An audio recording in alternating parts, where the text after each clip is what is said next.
Hey, hello to all of my great friends in the automotive aftermarket. It's Carm Capriato. It is aftermarketweekly.com. We're live. We do it every Tuesday at 12 noon. This is one of my most fun things that I do every week, besides all the shows and the podcasts. And I have to tell you something. This is a blast to share a lot of great insights, and of course, our great shop tour. Now, if you're watching us on Facebook and you say, every once in a while I can't get to my Facebook, you can always go to aftermarketweekly.com and you will see us streaming live there. Also, on my remarkableresults.biz website, we have the same option there. If you go to the Aftermarket Weekly page, you'll see the live stream coming at you. I don't know how about your week was, and hopefully your week was safe and the business is good, and you're preparing for all the great training that's coming at us this particular fall. I have to tell you something. You talk about what's going on with Virtual Apex and some other great training that I've recently discovered and found out about, and actually I'm going to participate in November. But anyway, I have a great guest today, and I am so glad to bring.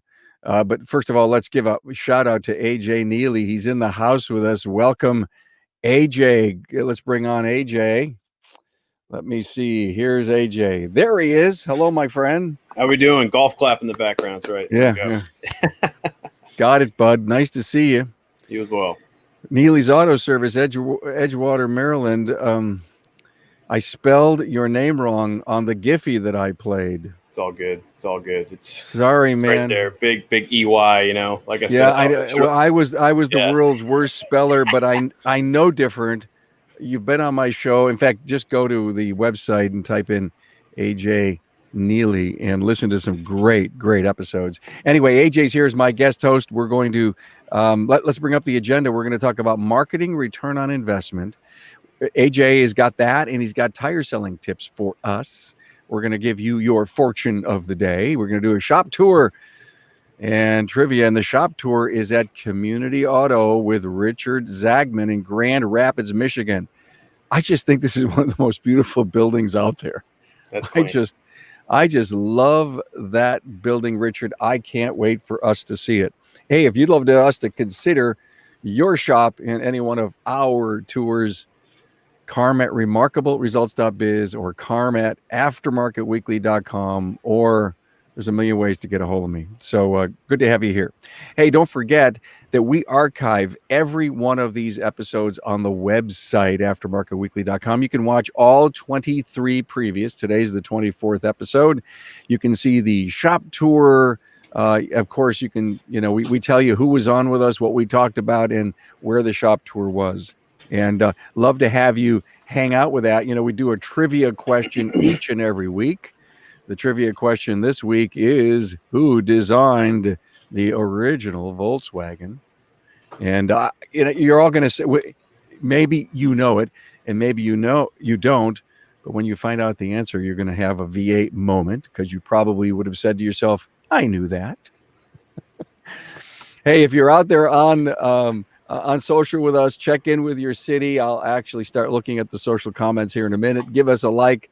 We'd love to hear your comments and or a share. That is good stuff. Hey, the latest podcasts that we've done, here is today came out, Cybersecurity with Chris Clodier and Jay McCullovich.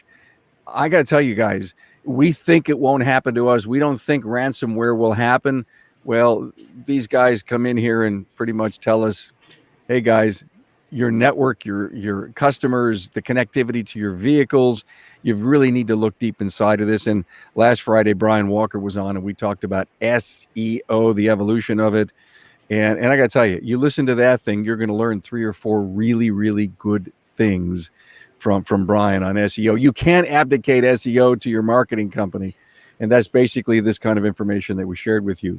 Okay, marketing, my friend. AJ, let's talk about the ROI on marketing. Well, yeah, so marketing ROI, but I want to specifically talk about the ROI on curb appeal and really good signage. We always talk about your website, your social media presence, all that stuff. That's a given. We've got that working out. I have a bit of data, and as far as really that curb appeal, right? Like I'm here in Edgewater, Maryland. I'm on a little two road street on Mayo Road. It's I get about 18,000 cars a day that travel up and down this road. So it's those are to me 18,000 opportunities to turn some heads. So when we first moved into the building that we have now about 4 years ago, it was pretty bad shape. It's just a brick building. It's, originally it was built in the late 50s. It wasn't the best looking building on the street. So just painting it overall overnight just drew some attention and turning some heads. But I want to specifically talk about a really good sign out front. I call it the no excuses sign that we build out front of our shop. Yeah.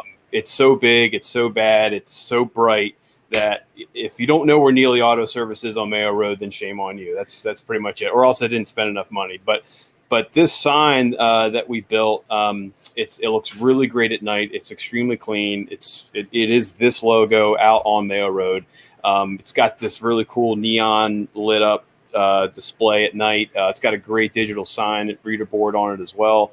But what's amazing to me is, we keep track of all of our first-time customers. We always ask in that interview process, hey, how did you hear about us? Yep. And we have an area on there where we can say, oh, I saw you driving by.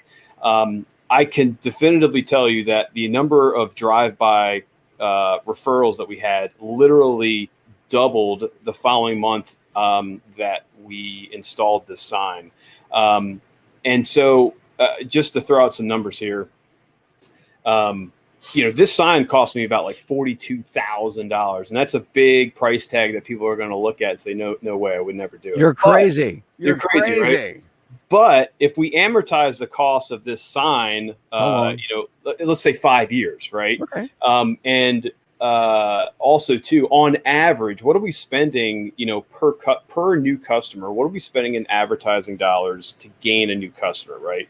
I mean, we see dollar amounts anywhere from like $150 to $250 potentially that we're spending in advertising dollars to gain one new customer. So, for me to amortize the cost of this sign over 5 years, we're talking about potentially $750 a month in the cost of this sign. Now, that to me, to pay for itself, I've got to gain 3 new customers, and I can definitively tell you that I've well exceeded that as far as that new customer acquisition, as far as the drive-by referral. So it's something that again, people try to find a cheap route as far as signage is concerned, and I can totally understand that.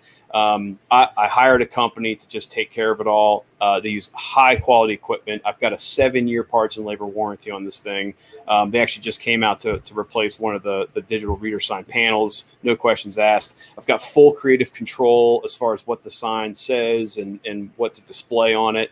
And I can change up the marketing seasonally, put funny messages out there, whatever it is. I'm just trying to turn heads, right? Let them know that we're here, we exist.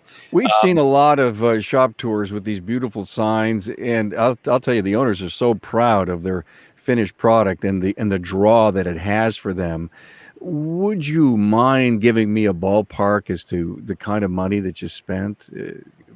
Yeah, it's about 42 grand. Okay, 42 grand amortized. So 8,000 a year divided by, again, you say $750 a month.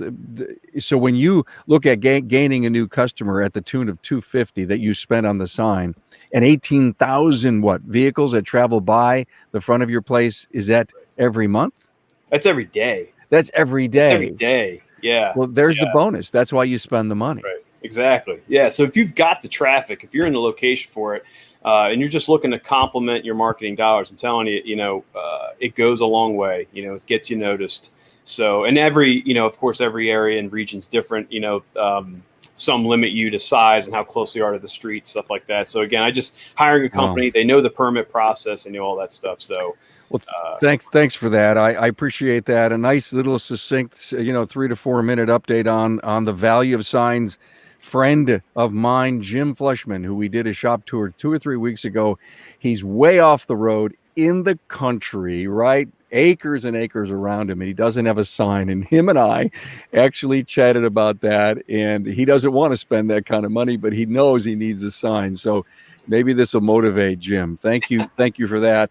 Now we're going to have you back here in a sec. We're going to talk about something else, but coming up this Friday, everyone, we have the Town Hall Academy, another coaches lab. Why employees leave.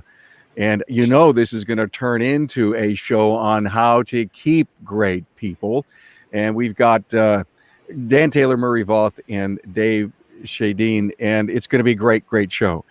Last Friday, I don't know if you all remember, last Friday's Town Hall Academy was on the 1980s, the decade of the 80s. We did the 70s probably 6-7 weeks ago, and I got these guys in. And here's what happened. Something happened that we never did before. It was Kevin Eckler who sent me a picture of him and his mullet from the 80s. And I said, hey, to the rest of the guys, would you all submit us your picture? And so there is a group shot, and that's the episode that we'll repurpose this Thursday. You'll see the video and you'll see the audio. We had fun with the pictures in the video. And of course, I dug one of mine up from 1987. And I just want you to look at that hair. When I was looking through the old pictures, everyone, I was saying, I said to my wife, that's Matthew, but who's that holding Matthew? And I didn't have a clue that it was me. I don't remember my hair being that big. I don't remember. Anyway, that's my. At least you had hair, Well, so yeah, I always envious of the hair. Yeah, and I still do. AJ, AJ, let's do this whole selling tips thing. I love the concept here. Let's sell more tires. Yeah, tires definitely. It's something that we shouldn't not pay attention to. We need to make sure that we are finding the opportunity, two, creating the ability to sell those tires, and because they're not going to go away with the evolution of vehicles and technology and electrification of things. They're still going to have tires on these vehicles. Think of Teslas, for example. Okay, maybe we all can't work on them, but they do have tires on them. There's still an opportunity there for every vehicle on the road to get a chance to sell tires. So a couple things to keep that's only going to create and improve the chance of you being able to sell them. One, I mean, it comes down to the inspection process. So, we do digital inspections here at our shop. Of course, we take photos of no matter the condition, we take photos of those tires on every visit. We take detailed technician notes on them as well. But I will say, and I'm actually test driving a unit right now. Hunter Equipment makes one that it's twofold. They tie into one another. There's a quick alignment check now that they use the lasers and they talk to. Oh my God! It's really cool. And then it complements too with the tire tread depth tool that you can drive over at the same time. So literally within 3 to 5 seconds, you're checking the alignment, you're checking the tire tread depth. You can literally build an estimate because you can integrate it with your tire warehouse as well. You can. I mean, it's really cool, and also too, I have this mindset of spend, but if you can see the ROI. All right. Well, you just talked about ROI on a sign. And again, we're not here to talk about pricing of anything, but have you done the math? Yeah. So I know that unfortunately, it's not going to work with our current setup just because you really kind of need a drive-through bay. You need to almost dedicate a bay to set this equipment up to be able to get every vehicle in. I've temporarily installed it in one of my bays that's also used to service vehicles. So I can't all the time be able to drive vehicles in and perform this inspection. It only works if it's done on every vehicle and you present that inspection to every customer. That's how you really kind of create that opportunity. Yep. So unfortunately, I'd have to build, another bay somewhere to just for this tool. As far as ROI is concerned, Hunter has their own ROI tool on their website. But I've also talked to another shop owner that's in our Bottom Line Impact group, in another group here with RLO Training, and he had this installed. I mean, it literally created so much activity. He's a bit overwhelmed.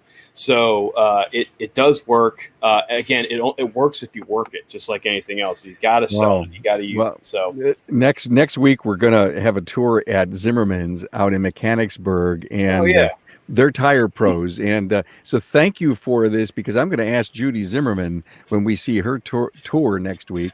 Tell her I said hi. Yeah, I will. If she has one. But I can imagine that if you wanted to seriously get into the tire business, this is the tool. It is. It helps. It complements it, but also just makes it easy. There's like little work that needs to be done. It's like I said, this can all be done in 3 to 5 seconds. You just literally just drive the vehicle, and then you got to present it. That's it. And then the other thing is too, I want to quickly mention, is a tire pricing tool on your website. I think it's critical. We implemented one as well. With our website, not only can customers just build their own estimate online, but we, as the service advisors up front, it's almost faster to build the tire estimate through the tool on our website than it is to do it through our management system, because it integrates with our warehouse. It knows our pricing structure, the matrix, alignment, price. I mean, you build it custom to your shop, and it can generate those estimates for tires extremely quickly. So I think AJ, does your tire supplier help you with that? My tire supplier doesn't, but my tire supplier, their inventory integrates with the tire pricing tool. Got it. And then it just uses that on the back end to build the estimate. So, wow, great. Well, hey, thank you for that. Thank you for the motivation on selling more tires. Obviously, it's a gross margin dollar opportunity, and it keeps the customer in house. Mm-hmm. Exactly. Why have them go chasing somewhere else to get tires? Exactly. I mean, 7 out of 70% of the customers out there that you present tires to initially are going to go back to the shop that they first had that estimate done. So keep them in house. Good point. Hey, let's do our fortune for the day. Our fortune cookie. Let me open it up and see what's going on here. I'm not going to give you the lotto numbers, but if you do win those no, never mind. So here it is. You know what? I have to remind myself to put on my glasses each and every time I do this. So here's our fortune. Even if you're on the right track, you'll get run over if you just sit there. Wow. Wow. That's true. Even if you're on the right track, you'll get run over if you just sit there. I absolutely love it. And here's my lunch, and I'll eat it later. Nice. Hey, let me toss all of you and Richard, we're getting ready to come to see Community Auto here in about 30 seconds. Here's a classic episode I would love to share with you. We have seen an awful lot of Rick, put up that slide. Thank you. Incentive plans. This has gotten so many looks and so many listens. It seems to be an appropriate time as the year is ending. And we're still trying to figure out what's going on with the pandemic and where our business is headed. Most importantly, we have been doing so many topics, as you can see, how to keep great employees and, of course, incentive plans. And you got to listen to this one, because this goes way beyond here's the numbers and here's the percentages and gross margin. It's really about culture. It's so much more. It's about individualism regarding the kind of plans that you could create for your people.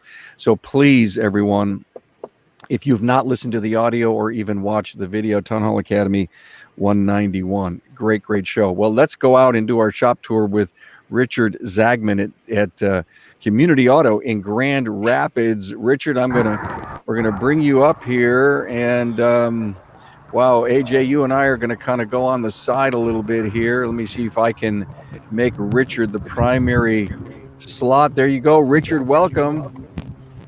Thank you. I hope you can hear me better than what I've heard you. Okay, we can hear you, man. Okay, I'm going to talk kind of slowly, because when I listened to you folks, the faster you spoke, the worse the communication was. Alrighty, thanks. Anyway, there was this discussion about signs, and I would agree that sign that we put up here many years ago. Cost me about $7,000, and I thought that was just absolutely unheard of to spend that much on a sign. But I would agree that's well worth it. It's unusual, and it has attracted customers. But also the curb appeal, I would agree with what was said earlier in this podcast. I'll point out here a little bit. These three bears, the original three, when I started here 45 years ago. Over on this side, that's an addition that we made to the office. The office is just a little tiny little office with 3 bays. It was a Union 76 gas station. So we, over the years, have put on 4 different additions. The one you see on the end there, the 2-story addition, was the most recent one. We'll get over to that in a minute. But I'll show you an earlier edition we did about 25 years ago on the back of the building. There's 2 bays, but there's also 2 deep. So we got actually 4 bays back here. Not the most convenient, but you do with the space, what you can. Back. Are they drive-throughs? No, you drive 2 deep, and if you're the only way out the way you came in. Okay. So this back area here was also an addition, just 10 feet, but we have storage back there, and so also you can see we work on some pretty unique vehicles. Not the nicest looking in the world, but this is not too bad over here. People think we're crazy. We work on a lot of the Land Rovers. I actually own 2 of them myself. Well, I don't think there's anything wrong with that. I bet you that average ticket is up there. Yeah, they got money to spend. Well, they should. Looks like we have Richard. You're frozen, and here you go. You're back. Okay, we okay? All right. So up here we have the newer edition. We put this on about 5 years ago. We had to buy a couple houses to do it. There used to be a house here. Oh, wow. Some houses back there. We had to buy to expand. That's amazing. How many bays do you have total? So we have a total of 12. We started out with 3. Actually, when I first started here, there was 2. And the third one was kind of a wash bay. And the first thing we did was took the wall down that separated the 2 bays from the 3rd bay and made a repair bay out of it. So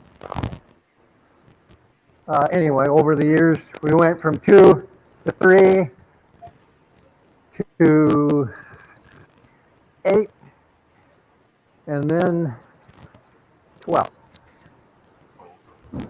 So this is our alignment line oil change bay. Another Rover.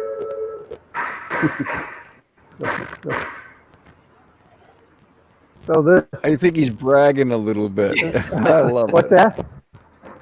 You're bragging a little bit, but I love it. Maybe.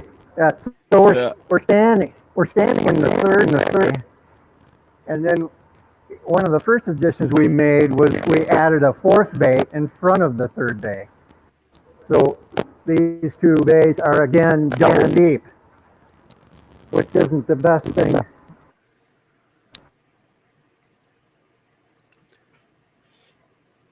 don't know if you can. We froze again, but too bad you can't drive out the other end. Oh, there's a VW. Waiting. There we go. We're back, Richard. Yeah. Yep. We just put about 10 grand into that one. Wow. So here's the inside of those 4 double deep that I showed you first. Oh yeah, okay. So nice flooring. What's the flooring made out of, or what'd you put on it? The flooring. What did you put on the flooring? Yeah. Is it epoxy? It's an epoxy flooring. Okay.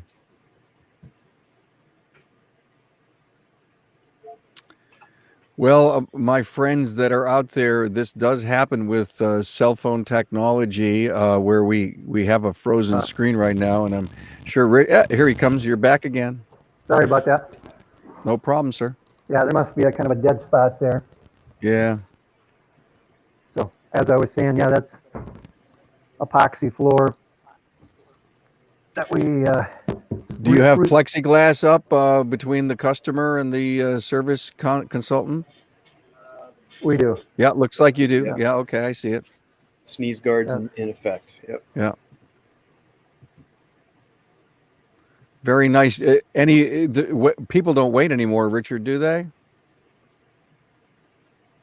It's clean and. Okay. I lost you there a minute. Yeah, well, you're back.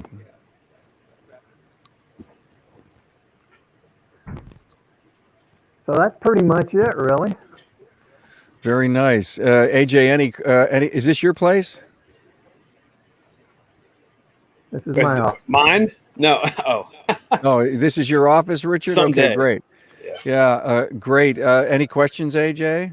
No, I got to say, I saw a couple of those in-ground lifts. I got to say, I mean, they cost a lot of money up front, but gosh, they save you so much space from not having those 2 posts above the ground. So those are very, very nice. But I got to say, with all the additions done over time, it looks amazing. I love it. Yeah, it looks like you made the best of it, Richard. And in design, you probably were conservative as all get out in your growth. You just had to be sure it was right. I'm not sure I caught all that, but all righty. Well, that's okay.